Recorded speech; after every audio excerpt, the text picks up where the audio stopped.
नमस्कार दोस्तों, आपका आपके अपने चैनल फोकस एट गोल्स में स्वागत है। हम करंट अफेयर्स सीरीज में आज के 15 प्रश्नों को डिस्कस करेंगे जो आपके सभी कॉम्पिटिटिव एग्जाम्स में हेल्पफुल हैं। तो आइए आज के प्रश्नों की शुरुआत करते हैं। हमारा आज का पहला प्रश्न है, वर्ल्ड एनजीओ डे कब मनाया जाता है? तो इसका आंसर है 27 फरवरी। हर साल 27 फरवरी को दुनिया भर में एनजीओ दिवस मनाया जाता है। इस दिन दुनिया के 89 से अधिक देश और 6 महाद्वीप इस दिवस को मनाते हैं। पहली बार विश्व एनजीओ दिवस मनाने की शुरुआत 2014 में हुई थी और एनजीओ का अर्थ है नॉन गवर्नमेंटल ऑर्गेनाइजेशन, यानी गैर सरकारी संगठन। हमारा अगला प्रश्न है, किस संगठन ने यूक्रेन में युद्धजनक स्थिति को देखते हुए आपातकालीन बैठक की घोषणा की है? तो इसका आंसर है इंटरनेशनल एटॉमिक एनर्जी एजेंसी। इस संस्था का गठन 29 जुलाई 1957 को हुआ था। इसका मुख्यालय वियना, ऑस्ट्रिया में है। इसका उद्देश्य परमाणु का शांति और ऊर्जा के रूप में प्रयोग करना है और इसके वर्तमान अध्यक्ष यूकिया अमानो हैं। हमारा अगला प्रश्न है, 5वीं संयुक्त राष्ट्र पर्यावरण सभा में नैरोबी में देश का प्रतिनिधित्व कौन करेंगे? तो इसका आंसर है केंद्रीय पर्यावरण मंत्री श्री भूपेंद्र यादव। संयुक्त राष्ट्र पर्यावरण कार्यक्रम वैश्विक पर्यावरण एजेंडा तय करने वाला विश्व में लीडिंग अथॉरिटी है। इसकी स्थापना 1972 में संयुक्त राष्ट्र मानव पर्यावरण सम्मेलन के परिणाम स्वरूप की गई थी। केन्या की राजधानी नैरोबी में इसका मुख्यालय है। प्लास्टिक वेस्ट मैनेजमेंट रूल 2022 के अनुसार भारत 2022 तक सिंगल यूज प्लास्टिक को प्रतिबंधित करने के लिए प्रतिबद्ध है। हमारा नेक्स्ट क्वेश्चन है, श्रीलंका के खिलाफ T20 में प्लेयर ऑफ द सीरीज कौन बने हैं? तो इसका आंसर है श्रेयस अय्यर। भारत को जीत दिलाने वाले श्रेयस अय्यर को प्लेयर ऑफ द मैच और player of the series award दिया गया है। श्रेयस ने श्रीलंका के खिलाफ 3 T20 मैच में 3 अर्धशतक की बदौलत 204 रन बनाए। इस दौरान उनका स्ट्राइक रेट 180 के ऊपर रहा है। हमारा नेक्स्ट क्वेश्चन है, कौन से राज्य ने अपने बजट में पुराने पेंशन योजना को फिर से लागू करने की बात की है? तो इसका आंसर है राजस्थान।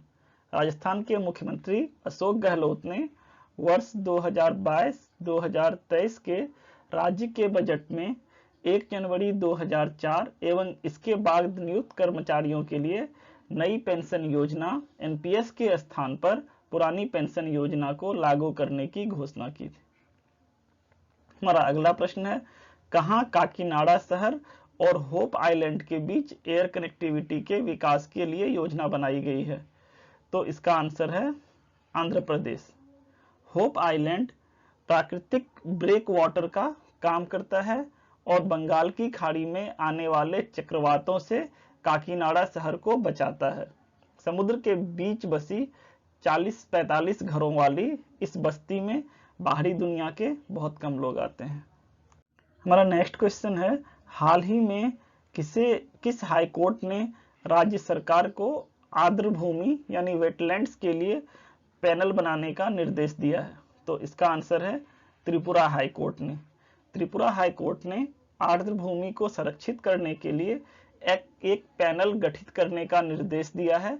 त्रिपुरा के गोमती डिस्ट्रिक्ट के उदयपुर में करीब 100 प्रवासी पक्षी की मौत के बाद एक जनहित याचिका अर्थात पब्लिक इंटरेस्ट लिटिगेशन के बाद यह फैसला आया है।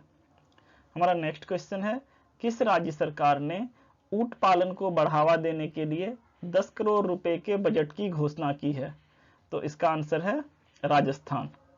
राजस्थान में ऊंटों की घटती संख्या को देखते हुए राज्य सरकार ने अपने बजट 2022-23 में ऊंट संरक्षण और विकास नीति की घोषणा की है। मुख्यमंत्री अशोक गहलोत ने राज्य पशु के पालन, संरक्षण और समग्र विकास के लिए नई नीति के तहत अगले वित्तीय वर्ष में 10 करोड़ रुपए के बजट प्रस्तावित किया है।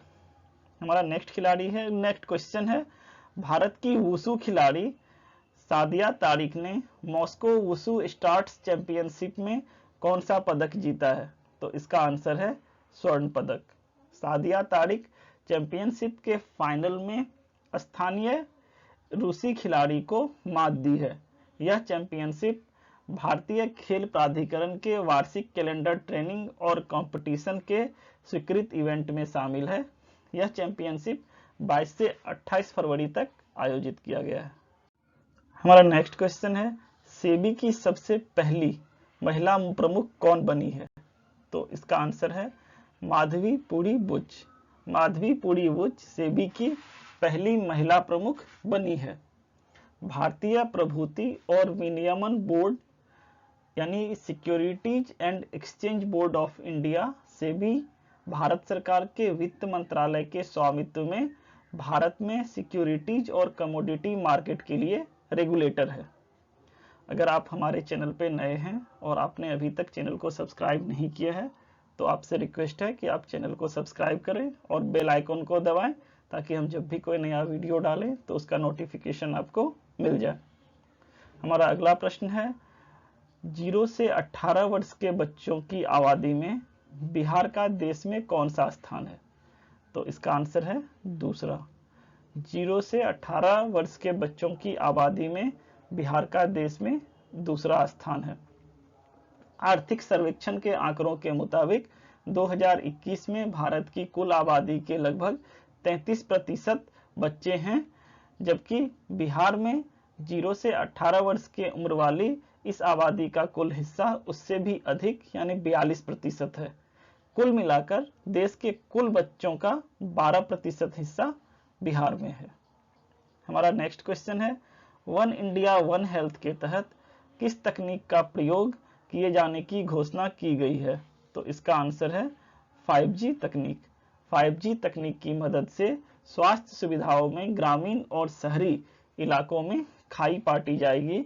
वन इंडिया वन हेल्थ का नारा देते हुए पीएम मोदी ने कहा है कि सरकार की योजना देश के सभी आयुष सेंटरों और डिस्पेंसरी को शहरों के सरकारी और निजी अस्पतालों से जोड़ने की है। इस दिशा में कदम बढ़ाते हुए स्वास्थ्य सेवाओं को डिजिटल प्लेटफॉर्म मुहैया कराने के लिए कैबिनेट ने Ayushman Bharat digital health mission के लिए 1600 करोड़ रुपए को मंजूर किया है। हमारा नेक्स्ट क्वेश्चन है, किस देश ने अमेरिका को संयुक्त अंतरिक्ष परियोजना से बाहर करने की घोषणा की है? तो इसका आंसर है रूस।